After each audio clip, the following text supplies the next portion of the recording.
dan kemudian banyak orang yang mengatakan bahwa Banten udah pasti Airin menang, itu akhirnya tidak banyak yang melirik Banten. Saya kok merasa ada something else. Something else. Yang tidak bisa dijelaskan secara logis gitu. Kejutan terbesar dalam pilkada di Indonesia, Banten ini. Jawa Tengah kan Pak Jokowi turun gunung. Saya sendiri punya feeling kayaknya satu putaran. Kayaknya ya. Karena mereka sebelumnya kan tanda kutip diprank bahwa PKS akan mengusung Anies. Ternyata yang muncul Ridwan Kamil. Penting sekali. Jakarta meskipun tidak lagi jadi ibu kota nantinya ya, setelah kita pindah ke IKN, tetapi sumber daya bisnis, ekonomi, politik itu masih ngumpul di Jakarta. Dan jangan lupa media dan informasi. Dan itu semacam jalur mulus menuju 2029.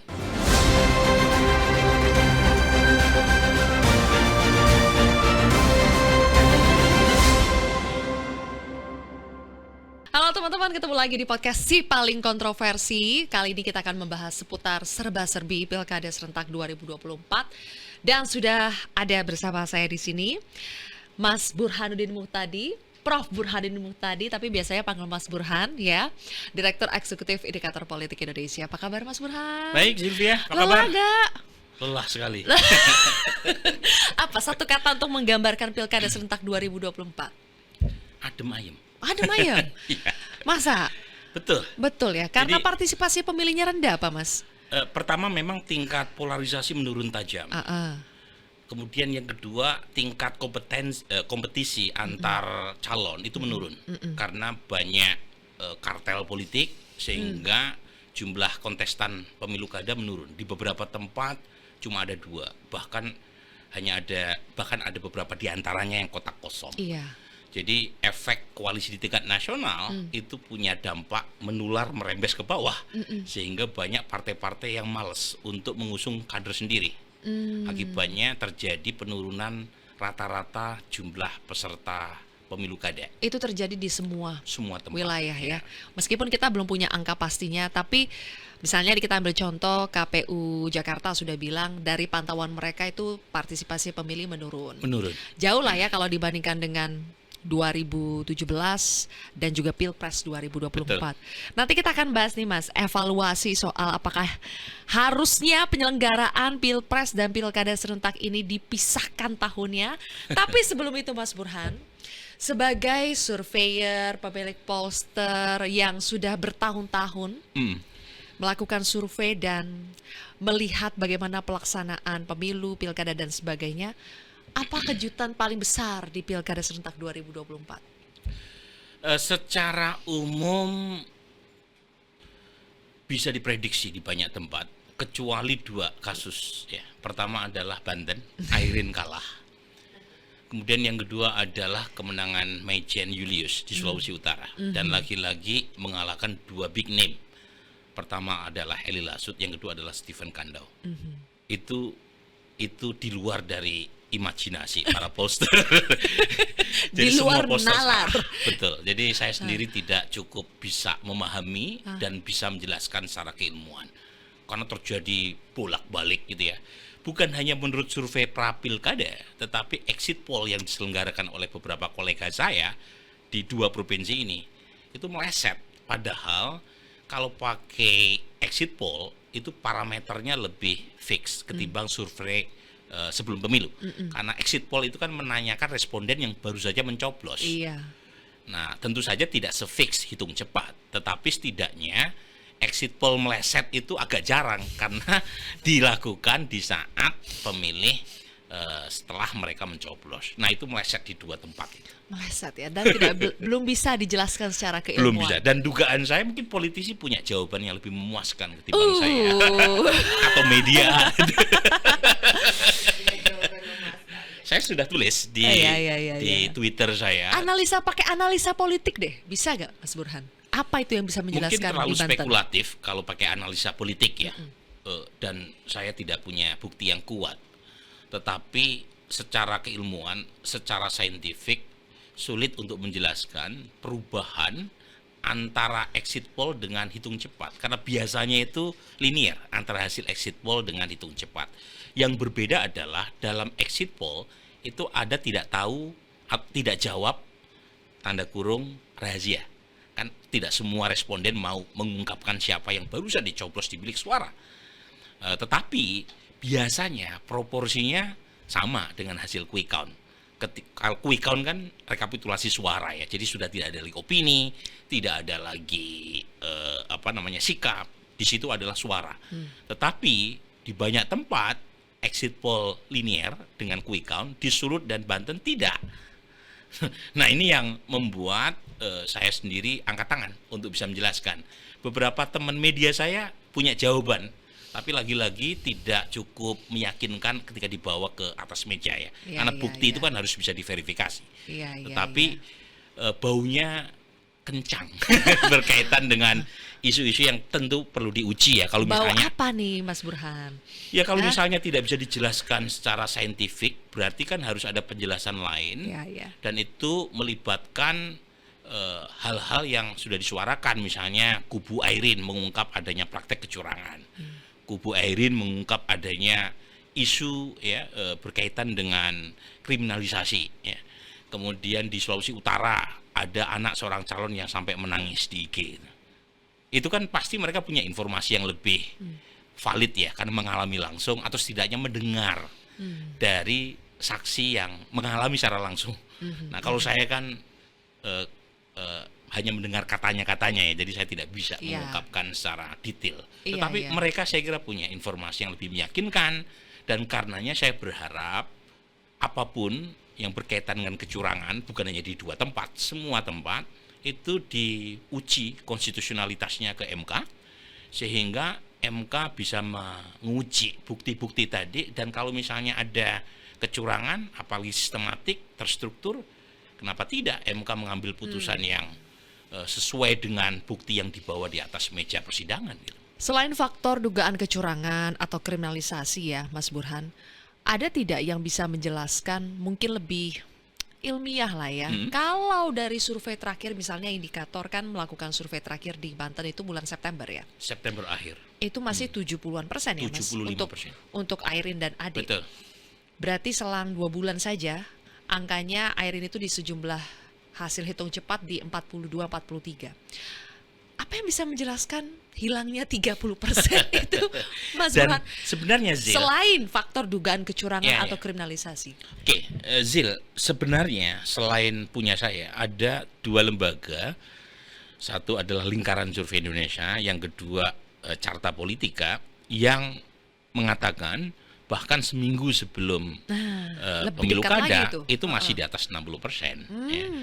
Tetapi lagi-lagi karena tidak dirilis dan kemudian banyak orang yang mengatakan bahwa Banten udah pasti Airin menang, itu akhirnya tidak banyak yang melirik Banten. Orang lebih tertarik melihat Jakarta. Tapi lagi-lagi saya coba ingin mengabaikan dulu faktor kecurangan ya. Kita coba mencari penjelasan, karena kebetulan kantor saya punya ribuan survei, dan kita bisa menganalisis perubahan itu seberapa besar terjadi kemungkinannya. Dan secara ilmiah bisa sebenarnya dijelaskan dulu ya, sebelum kita bicara tentang parameter waktu yang dekat, terutama exit poll. Pertama begini, survei pra-pemilu itu parameternya random. Jadi semakin jauh dari hari H, potensi perubahan itu terjadi. Itu dulu. Kalau survei saya akhir September 75, kemudian November tanggal 27 42, itu make sense. Tetapi yang tidak make sense adalah ada survei sebelum pemilu dan ada exit poll di hari H yang masih mengatakan Airin unggul. Nah, berarti harusnya semakin dekat dengan hari H, potensi melesetnya itu berkurang, ya, kecil. Ya. Kalaupun toh meleset mungkin dalam margin of error. Nah, itu harusnya ya.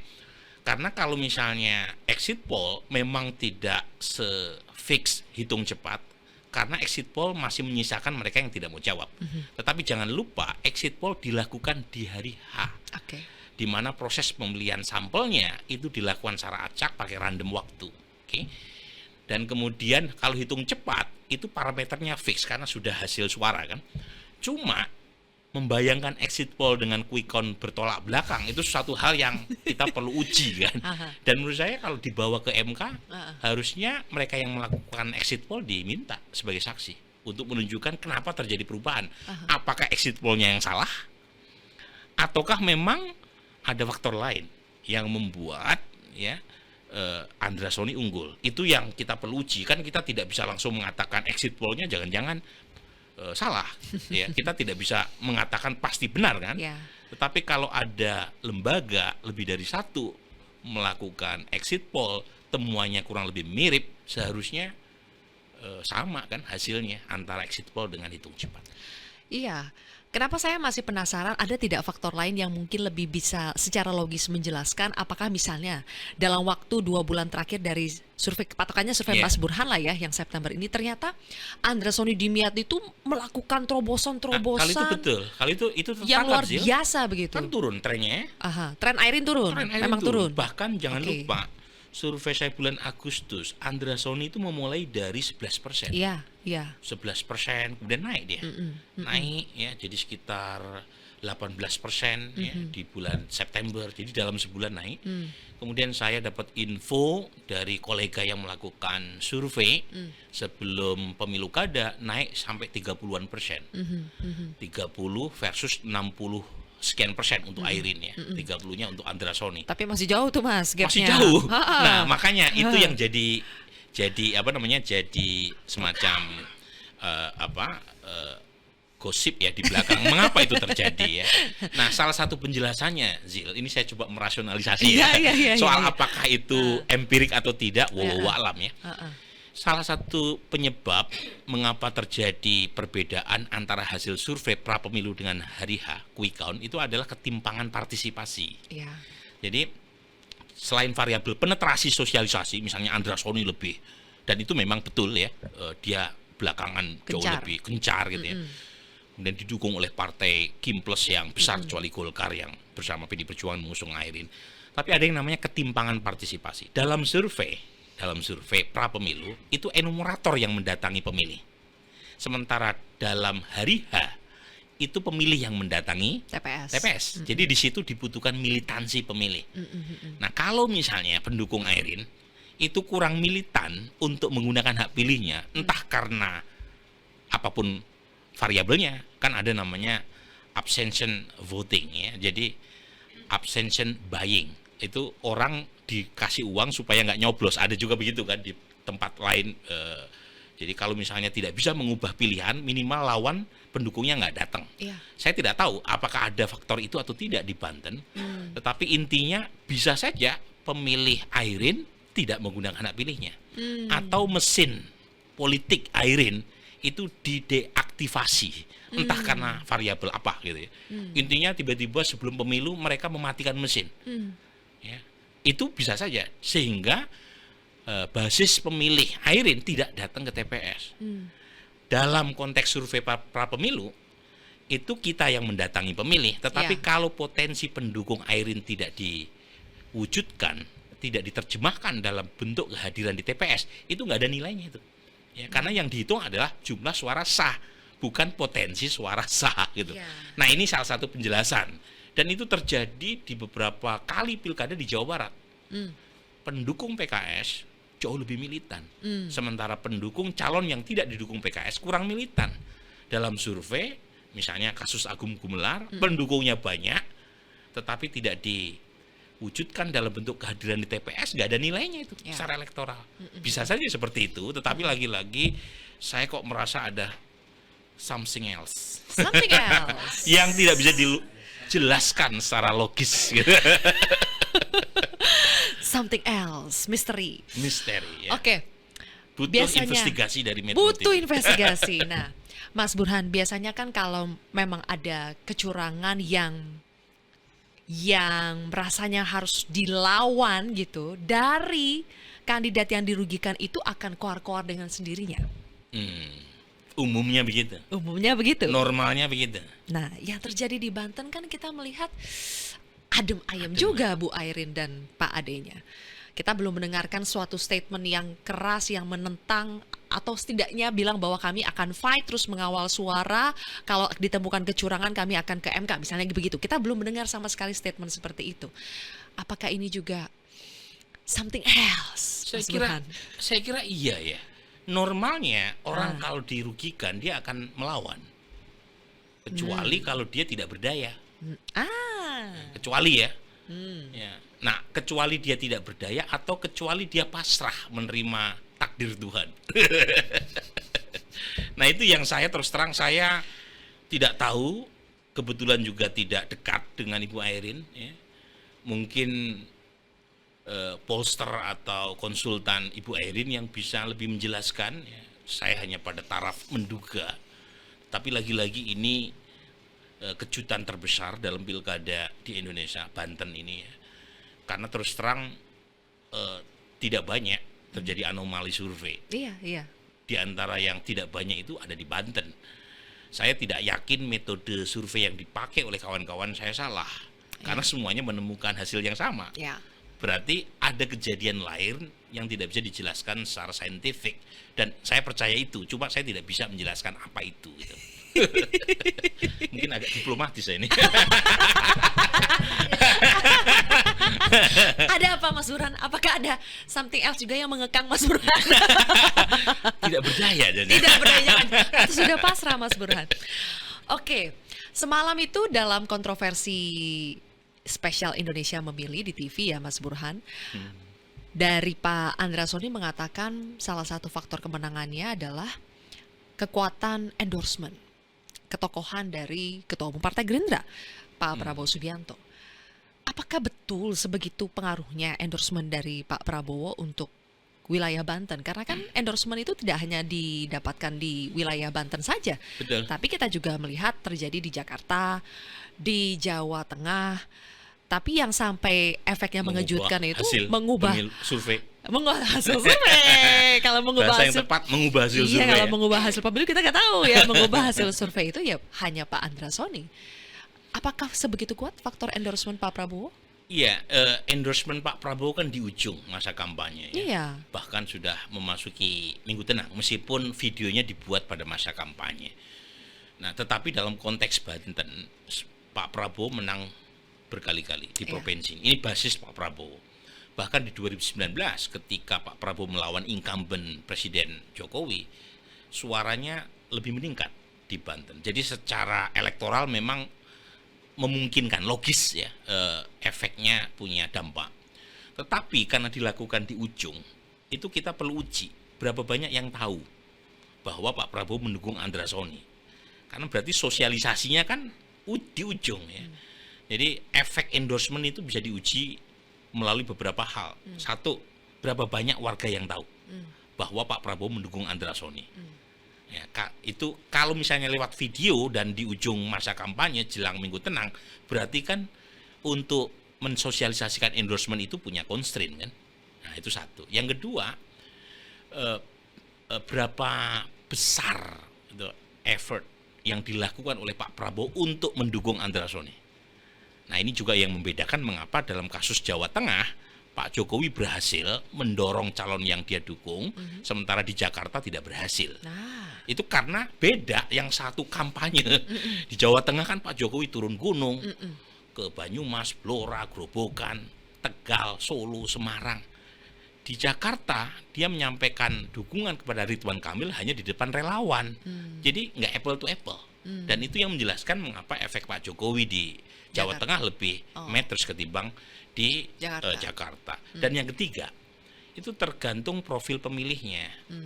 Nah, di Jakarta itu sebagian besar pemilihnya 70% itu lebih independen. Jadi mereka merasa memilih itu ya urusan keyakinan saya, otonomi memilih. Di Jawa Tengah yang otonom seperti itu di bawah 50%. Di Banten juga kurang lebih sekitar 50%, karena di Tangsel relatif lebih berpendidikan ya. Tetapi kalau orang tahu kemudian tidak mengikuti apa saran dari junjungannya, kan nggak ada efeknya juga. Nah, saya menduga gitu, yang tahu Pak Prabowo mendukung Pak Andra Soni itu tidak sebesar itu. Saya nggak punya data empiriknya, tetapi karena di ujung dan lewat video di masa Minggu Tenang itu kan susah untuk memviralkan atau mengiklankan dukungan itu kan.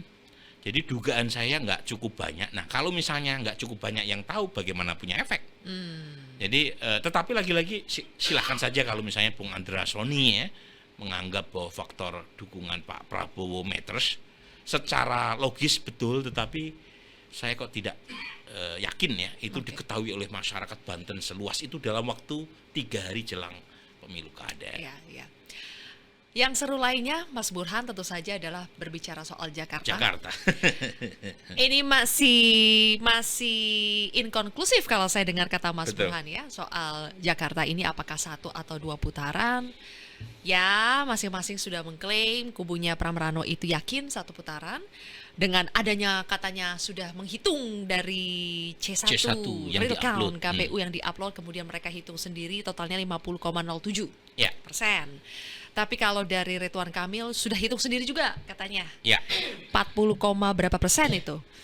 Mereka juga menghitung punya Pram Rano tidak sampai 50%. Nah, kalau kita bandingkan dari 8 lembaga survei, 6 mengatakan itu 50+1 untuk Pram Rano. Dengan mayoritas seperti itu, apakah masih belum bisa disimpulkan juga, Mas Burhan?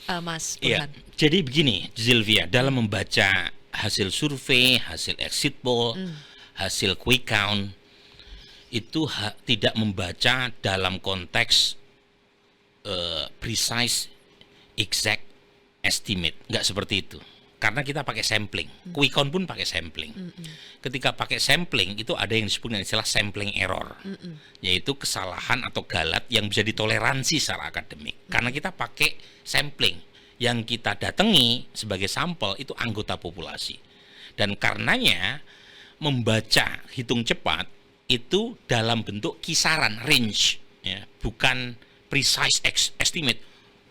Kompas, quick count-nya di Jakarta Pramono itu 49,49%, berarti 2 putaran. Nggak seperti itu.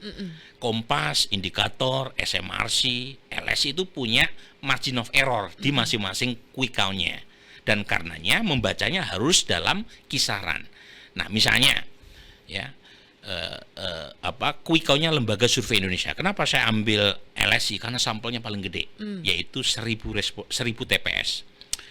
Nah, dia memprediksi 50,1% untuk Pramono Rano Karno. Oke. Nah, kalau kita membaca secara precise 50 plus ini berarti 1 putaran. Enggak seperti itu. Ya. Meskipun sampelnya 1000 TPS, tetapi dia mematok margin of error-nya itu kisaran 0,54%, naik ke atas atau turun ke bawah. Artinya dari angka itu kita bisa menyimpulkan quick count LSI maupun semuanya itu menunjukkan kemenangan signifikan Pramono Rano atas Ridwan Kamil Suswono atau Darmakun. Tetapi karena Jakarta ada kekhususan berkaitan dengan batas minimum untuk menang 1 putaran, ada namanya 50% plus 1. Nah, pertanyaannya 50,1% yang dipatok oleh LSI untuk kemenangan Pramono dan Rano Karno itu signifikan atau tidak untuk 50% plus 1 menang dalam 1 putaran. Mas Jaydehanan mengatakan tidak signifikan karena range-nya tadi 50,1% kurangin 0,54% atau 50,1% tambah 0,54%. Nah, di situ kami semua, Zilvia, para penyelenggara quick count di Jakarta sudah mencapai semacam ijma ulama survei. Kita sepakat di Jakarta kami tidak bisa menyimpulkan secara konklusif bahwa Pramono dengan Rano menang signifikan di atas 2 rivalnya, iya. Tetapi apakah 1 putaran atau tidak? Wallahu a'lam bishawab. Dan kita mengatakan ini kepada Mas Pram, kepada tim PD Perjuangan, kumpulkan C1 ya, supaya jadi bukti ya, apakah gitu ya, Pramono dan Rano itu menang 1 putaran atau tidak. Karena sekarang adu kuat ini ya. Saya sendiri punya feeling kayaknya 1 putaran, kayaknya ya. Tetapi saya tidak punya bukti yang meyakinkan dari quick count saya bahwa Pramono menang 1 putaran. Tapi kalau ditanya feeling saya kok 1 putaran. Tapi itu kan pakai perasaan. Tapi kalau pakai data, saya tidak punya bukti yang meyakinkan bahwa quick count saya atau quick count lembaga lain itu Pramono menang signifikan di atas 50% di atas margin of error. Itu yang kita nggak punya bukti yang meyakinkan. Oke. Tapi yang jelas gap antara Pram Rano dengan Ridho ini kan jauh ya Mas. Padahal Mas Pram itu startnya dari elektabilitas yang sangat kecil. Orang From scratch. ya belum banyak yang mengenal Mas Banyak. Pram karena terlalu lama berada di balik Pak Jokowi ya waktu itu menjadi pembantu presiden di istana. Apa yang ini kan juga kenaikan yang luar biasa dari pasangan Pram Dul ini Luar biasa. Luar biasa. dan penurunan yang luar biasa dari Ridho. Gini, Apa penurunan itu? iya. Faktor naik turunnya. Penurunan iya, Zil. Aha. Tetapi Ridwan Kamil sebenarnya tidak dominan. Dari awal? Dari awal. Oh, Jadi iya. survei saya bulan Juli, bulan Mei 2024 itu yang teratas Anies Baswedan. Itu kita rilis. Kedua, Ahok. Mhm. Ketiga, dalam selisih yang jauh, Ridwan Kamil itu kisaran 17%. Jauh di bawah Anies, jauh di bawah Ahok. Nah, Ridwan Kamil dapat durian runtuh karena top 2 menurut survei ini nggak dapat tiket dari partai. Nah, akhirnya mereka berlabuh sementara ke Ridwan Kamil. Tetapi juga namanya pelarian tanda kutip ya. Artinya kan kalau ada calon lain yang mulai menantang ya, mereka membuka hati untuk pindah. Dan itu yang terjadi ya. Jadi waktu survei awal-awal terutama sebelum pendaftaran nama Pramono udah mulai dimunculkan oleh Ibu Mega, Pramono betul-betul from scratch. Mungkin nggak nyampe 1% elektabilitasnya, karena yang kenal juga terbatas. Ya. Beliau lebih banyak main di belakang layar. Justru ini menurut saya ijtihad politiknya Ibu Mega ini ya. Namanya ijtihad nih Zil. Jangankan benar aja dapat 2 pahala, salah dapat 1 pahala. Ini benar nih ijtihadnya ya, karena memasang Rano Karno yang kita tahu popularitasnya bahkan mengalahkan Ridwan Kamil. Dan pintar juga Rano Karno didaftarkan perubahan namanya di pengadilan untuk kemudian dibawa ke KPU sehingga ada nama Surat-suara. Sidul. Ya. Oh. Itu by design ya, supaya orang tidak mempertanyakan latar belakang etnik Rano, karena Rano kan ayahnya katanya orang Minang. Jadi biar terasosiasi dengan perannya di sinetron ya. Dan itu impactful secara positif mendongkrak elektabilitas Pramono ya, dan mengurangi basis pemilih Ridwan Kamil. Di segmen pemilih Betawi itu berkurang drastis tuh pemilih Ridwan Kamil, pindah ke Pramono dengan Rano Karno. Jadi ini yang terpotret di banyak survei ya, di banyak survei jelang hari H. Survei saya awal November, Pramono 43%, Ridwan Kamil 39%, sudah menyalip. Tetapi untuk dapat 50% masih agak perlu ini kan, perlu kerja keras. Tambahan 10% itu dari mana? Nah, saya menduga karena saya nggak punya survei lagi setelah itu, Anies. Jadi faktor Anies. Jadi Anies kan melakukan hal yang serupa dilakukan oleh Pak Jokowi di Jawa Tengah. Tapi konteksnya sekarang untuk membantu Pramono Anung ya. Dan bukan hanya dalam bentuk deklarasi, dia meminta timnya kan untuk kampanye full tim membantu Pramono, termasuk ikut rapat apel akbar pakai baret gitu ya. Jadi efeknya dugaan saya besar. Memang tidak terpotret karena saya nggak punya survei terakhir menjelang pemilu, tetapi ada penambahan dan itu terlihat dari pemilih Muslim Pramono yang naik kencang. Karena segmen pemilih Anies adalah pemilih Muslim. Nah, dari mana saya mendapatkan informasi itu? Dari exit poll saya. Kan kita punya exit poll. Yang kedua, dari pemilih PKS, pemilih PKB, pemilih Nasdem. Itu yang memilih Pramono Rano Karno di atas 50%. Terutama Nasdem dan PKB. Kalau PKS split ya di bawah 50%. Nah, apa yang menarik? Yang menarik adalah 3 partai ini itu kan pendukung Anies waktu Pilpres. Ya. Dan di Jakarta pemenangnya adalah PKS. PKS punya calon wakil gubernur namanya Suswono. Jadi ketika mesin partainya itu ngadat ya, yang mendukung Ridwan Kamil, sementara penumpangnya ikut Pramono Rano Karno, ya tinggal menunggu waktu.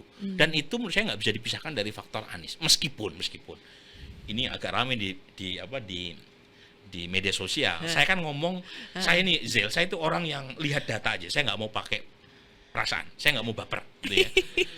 Jadi dari dulu, misalnya saya ikut tanda tangan petisi anti dinasti, tapi ketika data mengatakan Gibran ternyata punya efek positif buat Prabowo, ya saya akan bilang, meskipun itu nggak sesuai dengan preferensi saya, tapi kita sebagai saintis diajarkan oleh guru saya, data adalah data, opini itu gratisan. Dalam soal ini juga begitu. Ada efek positif buat Pramono Anung, dukungan Anies Baswedan, tapi juga ada efek negatifnya loh. Apa itu? Pemilih non-muslim Pramono sebelum Anies deklarasi dengan setelah Anies deklarasi mendukung Pramono itu menurun. Jadi ada penurunan segmen pemilih non-muslim Pramono. Kita tahu PD Perjuangan kan basisnya salah satunya adalah non-muslim. Sebelum deklarasi Anies itu kisaran 70% lebih pemilih non-muslim yang memilih Pramono. Tetapi setelah deklarasi menurun. Nah kemana ini? Mereka mau melihat Ridwan Kamil, ada FPI, ada PKS. Ya. Nah kemudian melihat Dharma Kun ini. Dharma ini kan latar belakang agamanya kita tahu ya. Dan saat yang sama mungkin Dharma dianggap sebagai jalan tengah kan. Masih mayoritas pemilih non-muslim yang memilih Pramono, tetapi ada penurunan yang cukup tajam ya. Meskipun masih mayoritas ya. Dan kalau dihitung antara yang datang dan pergi, lebih banyak yang datang atau pergi. Netnya positif atau negatif? Clear datanya. Faktor Anies netnya positif, lebih banyak yang datang ketimbang yang pergi. Artinya Pramono meskipun kehilangan sebagian pemilih non-muslimnya dapat limpahan pemilih muslim. Dan itu yang menjelaskan naik dari 43 ke 49 hingga 50%. Jadi tadi limpahan pemilih partai-partai Islam, termasuk partai-partai yang mendukung Ridwan Kamil, yang memilih Anies Baswedan waktu Pilpres, PAN, kemudian Golkar, Gerindra. Dan itu yang saya sampaikan di banyak tempat, mesin partai Ridwan Kamil memang ngadat. Kata Mbak Mardhani Alisera kan apa? Udah habis duitnya buat Pilpres. Itu pengakuan yang terlalu jujur. Udah habis duitnya buat Pilpres, Mas. Tetapi jangan-jangan juga itu cara elit PKS untuk merasionalisasi ya kekalahan mereka. Karena jangan lupa PKS kan mendapatkan banyak dampak negatif ya ketika mengusung Ridwan Kamil. Salah satunya adalah dari basis sendiri, Sylvia. Jadi pemilih PKS baru kali ini tidak solid ya.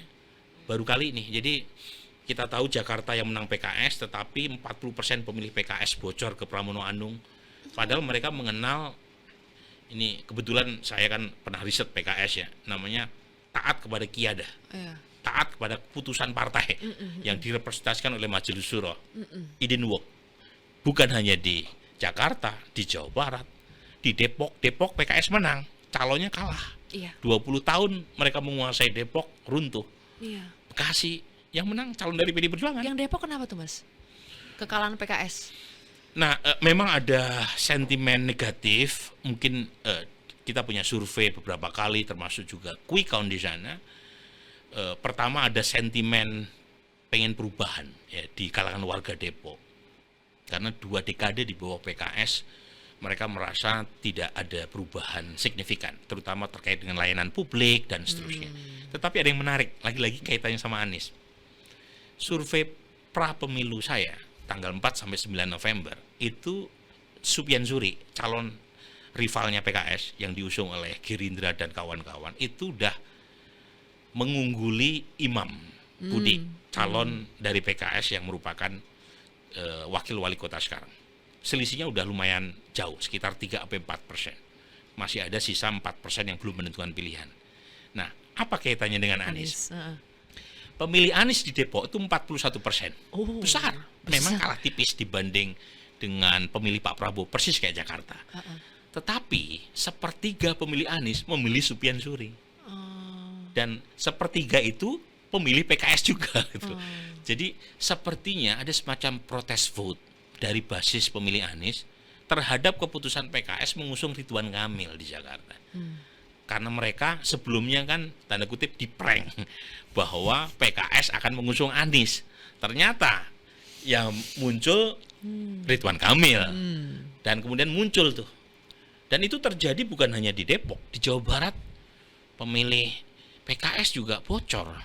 Sehingga baru kali ini calon yang diusung oleh PKS di Jawa Barat itu perolehannya hanya 20%. Ya. Kemudian di Kota Presiden Bandung, PKS, ya? Kota Bandung kalah telak tuh. Calon Pak Heru ya kalau tidak salah, yang menang dari Nasdem, Farhan. Di Bekasi lebih mengenaskan, kalah oleh calon dari PD Perjuangan. Oh. Jadi memang PKS banyak mengalami kekalahan ya Di pilkada serentak selain ini, PD ya. Perjuangan.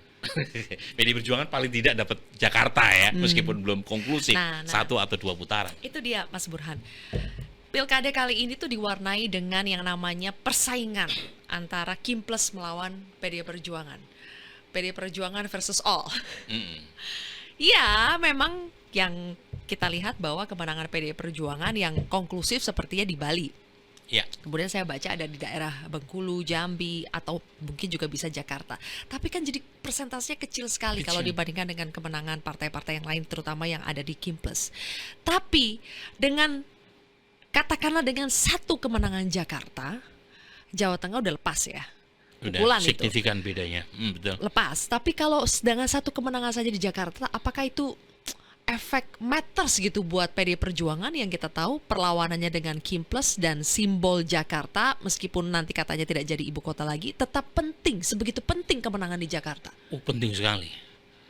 Jakarta meskipun tidak lagi jadi ibu kota nantinya ya, setelah kita pindah ke IKN, tetapi sumber daya bisnis, ekonomi, politik itu masih ngumpul di Jakarta. Dan jangan lupa media dan informasi. Dan itu semacam jalur mulus menuju 2029. Karena pasti PD Perjuangan perlu regenerasi, terutama berkaitan dengan suplai calon presiden 2029. Dan menjadi gubernur di Jakarta, apalagi bukan hanya Mas Pram, Rano juga kader PD Perjuangan kan, itu kan seperti membuka pintu buat PD Perjuangan. Kalau misalnya Pramono dengan Rano unggul, entah satu atau dua putaran, untuk menaikkan kepercayaan diri PD Perjuangan di tengah kekalahan di banyak tempat itu. Ya. Meskipun lagi-lagi ya, saya terus terang mengkritisi ketidakberanian partai-partai di bawah Kim Plus untuk mendorong kadernya sendiri. Dan itu menurut saya akibat penyelenggaraan pemilu dalam 1 tahun. Dan jangan lupa, karena terlalu dekat dengan Pilpres, sementara nominasi calon kepala daerah dilakukan bulan Agustus sebelum Pak Prabowo resmi dilantik, membentuk kabinetnya, itu banyak partai yang berharap lebih baik mendapatkan kursi di kabinet ketimbang mencalonkan kader sendiri. Dan yang rugi bukan hanya partai politik, pemilih juga menjadi kekurangan alternatif. Nah, kita bersyukur tuh kalau tidak ada putusan MK, PD Perjuangan banyak tidak bisa mencalonkan kadernya. Jadi lagi-lagi yang untung elit, yang dirugikan adalah publik dan demokrasi. Makanya jumlah kotak kosong kan bertambah di mana-mana. Karena tadi kalau tidak ada putusan MK, kawan Bawaslu menunjuk estimasi sekitar 100-an lebih kepala daerah yang hanya akan disodori kotak kosong. Dan itu menyalahi prinsip demokrasi, karena dalam norma demokrasi manusia lawan manusia, bukan manusia lawan kotak kosong gitu. Jadi ini kelemahan-kelemahan yang seharusnya harus dipikirkan. Makanya saya menyambut ide baik dari Perludem untuk mengajukan uji materi ya, supaya ada jarak antara pilpres, pileg dengan pilkada. Dan menurut saya partai politik juga pasti senang, karena mereka bisa punya keleluasaan untuk mencalonkan kadernya sendiri. Nafasnya lebih panjang ya. Berbicara nafas lebih panjang ya Mas Burhan, kalau misalnya seandainya Jakarta ini jadi 2 putaran, ya kita berbicara bukan mendoakan atau tidak ya, tapi worst case atau not worst case lah. Kalau worst case itu tergantung buat siapa nih worst case-nya ya kan. Tergantung ya, perspektif. Tergantung perspektif kubu mana nih. Kalau ada case 2 putaran Mas Burhan, apakah nafas dari masing-masing kubu itu masih sama panjangnya, atau mungkin siapa yang akan lebih panjang nafasnya antara Ridho dengan Pram Rano? Yang pasti kalau terjadi 2 putaran yang diuntungkan Ridwan Kamil. Karena Ridwan Kamil bukan hanya punya semacam second chance untuk bisa mengalahkan Pramono di putaran kedua, tetapi yang paling penting partai-partai pendukungnya itu punya waktu, punya jeda untuk mengumpulkan mobilisasi sumber daya dan mobilisasi politik untuk all out mendukung Ridwan Kamil. Sebelumnya mereka mengurusi banyak tempat kan, karena pemilu serentak, akhirnya partai-partai tadi terpecah fokusnya, terpecah sumber dayanya. Nah, sementara Pramono hanya didukung satu partai parlemen. Jadi yang dirugikan jelas Pramono Anung karena memberi kesempatan buat lawan merekonsolidasi kekuatan dan tentu saja bisa berbeda hasilnya. Tahun 2017 putaran pertama yang menang Ahok 42%, tetapi putaran kedua habis Ahok ketika 19% pemilih AHY langsung ngeblok ke Anies Baswedan. Ya. Jadi artinya pemenang putaran pertama di Jakarta tidak ada jaminan menang lagi di putaran kedua. Makanya saya bisa memahami kalau tim PD Perjuangan all out untuk memastikan satu putaran. Tetapi saya juga bisa memahami Ridwan Kamil dan timnya all out untuk memastikan 2 putaran. Semuanya all out. Pasti all out. Nah, kan berarti kalau misalnya 2 putaran, justru suara dari Darmakun ini yang menentukan akan kemana, lebih banyak ke Pramrano atau ke Ridho. Kalau case 2017 itu kan Mas Burhan ada turbulensi yang luar biasa. Sehingga anomali itu suara dari AHY ke Anies semua. Betul. Begitu ya. Hampir semua ke Anies. Tapi kalau yang ini, kalau seandainya nih tidak ada turbulensi, normal, cuma mesin partai saja yang lebih terkonsentrasi bergerak. Kalau hari ini pemilih Darmakun most likely ke Pramono. Sebelum ada mobilisasi dari partai pendukung Ridwan Kamil, tapi lagi-lagi kita kan punya data exit poll ya, kalau terjadi head to head. Nah, penjelasannya sederhana. Pemilih Darmakun proporsi pemilih non-muslimnya lebih banyak ketimbang pemilih muslimnya. Ya, jadi pemilih muslim Darmakun 5%. Sementara pemilih non-muslim yang mencoblos Darmakun 18%. Beda. Jadi, nah, pemilih non-muslim ini kan basis PD Perjuangan. Yeah. Sementara kalau melihat Ridwan Kamil ada, mohon maaf ya, ada FPI dan kebetulan kan Pak Suswono mendatangi langsung Habib Rizik, ada PKS. Ya, meskipun di kubu Mas Pram ada Anies, tetapi mungkin pemilih non-muslim kalau dikasih 2 pilihan ya lebih dekat ke Pramono. Itu satu. Yang kedua, coba cek.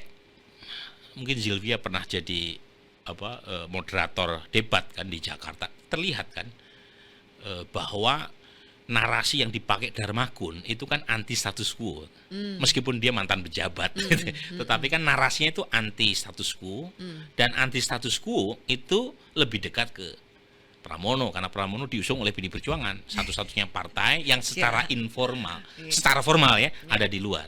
Secara informal ada Pak BG ya di dalam, tetapi secara formal kan ada di luar. Jadi itu lagi-lagi skenarionya tidak ada mobilisasi 2 bulan 3 bulan ke depan ya. Bisa berubah semua tuh. Kalau tiba-tiba Kim Plus bersatu, ya Mas Pram bisa gigit jari di periode kedua gitu. Ya kita lihat aja ya, karena kayaknya semuanya pada lelah ini. Takutnya kalau putaran kedua bisa saja ya Mas, bisa saja partisipasi pemilih akan semakin berkurang lagi kah? Bisa saja, apalagi ini soal ini ya, polarisasi ini kan bisa dilihat dari sisi negatifnya, bisa dilihat dari sisi positifnya. Ya sebagai akademisi saya coba kasih 2 perspektif ya. Pertama, polarisasi di 2017 itu kan punya dampak negatif, kohesi antar masyarakat merosot ya.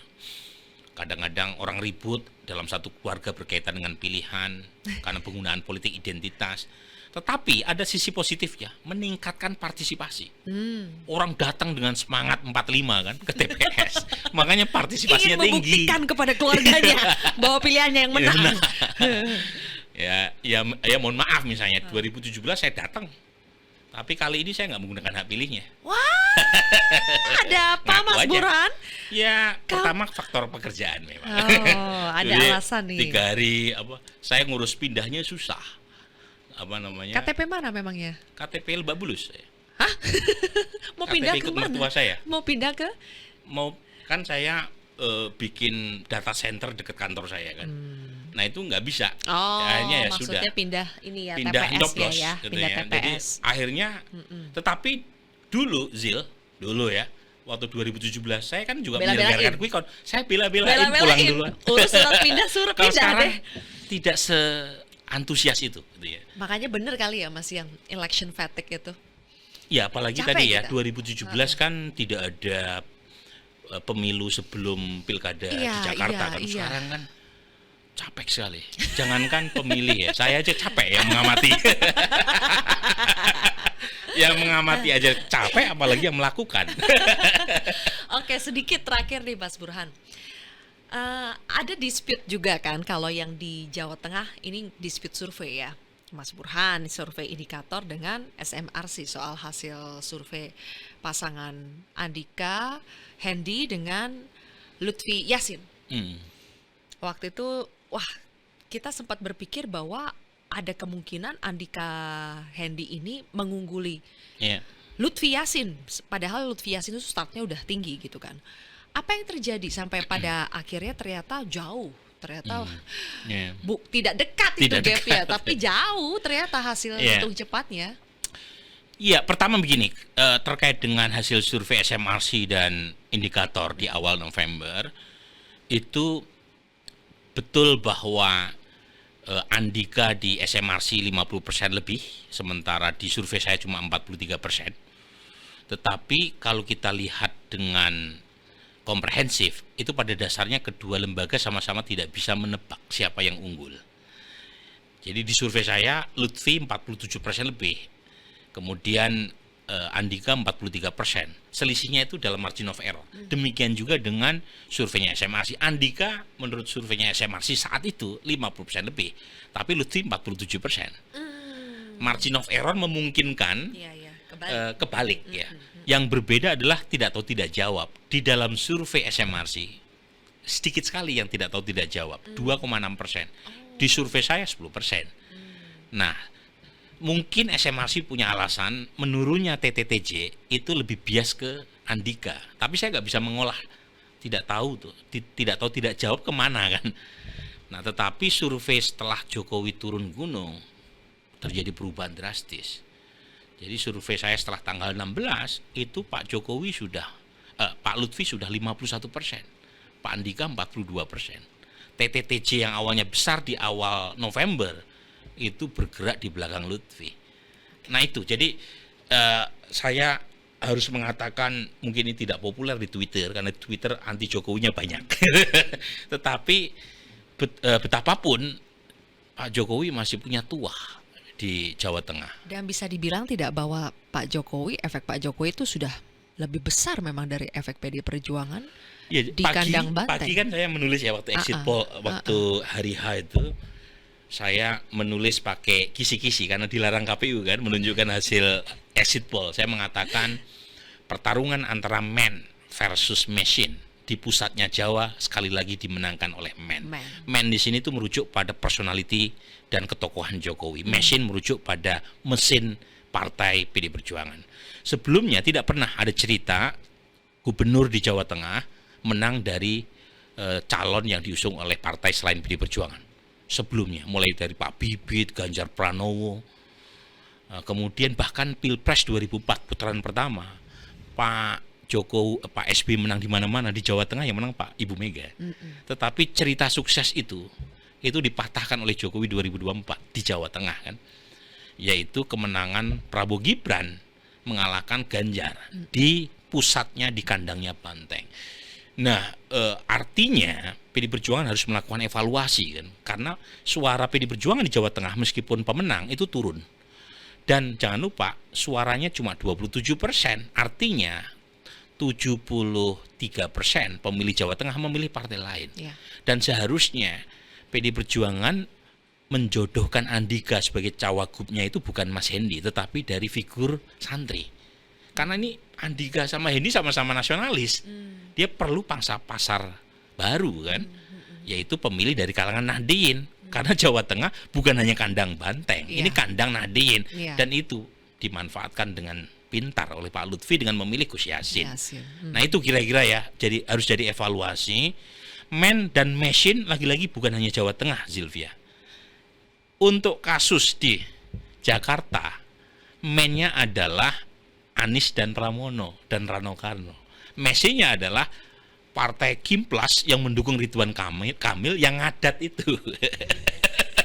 Jadi lagi-lagi man sama machine itu menunjukkan sekali lagi dalam pilkada orang tidak boleh jumawa dengan menyombongkan seberapa banyak partai yang mendukungnya. Nggak ada nilainya itu. Yang penting adalah ketokohan.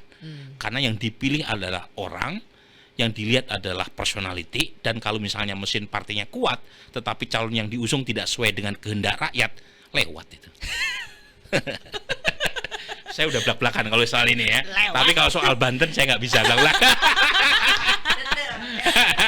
Mas Bran, kalau soal Banten apa tadi? Berserah dan pasrah. Aduh. Ya wes deh, nanti kita bikin sesi berikutnya ya, mengungkap misteri Banten. Mungkin Metro perlu bikin investigative report. Oke. Didukung oleh Indikator Politik Indonesia, supply datanya. Thank you ya, Mas Burhan sudah gabung bersama kita di podcast Si Paling Kontroversi. Kita jumpa lagi teman-teman di podcast Si Paling Kontroversi berikutnya. Dah.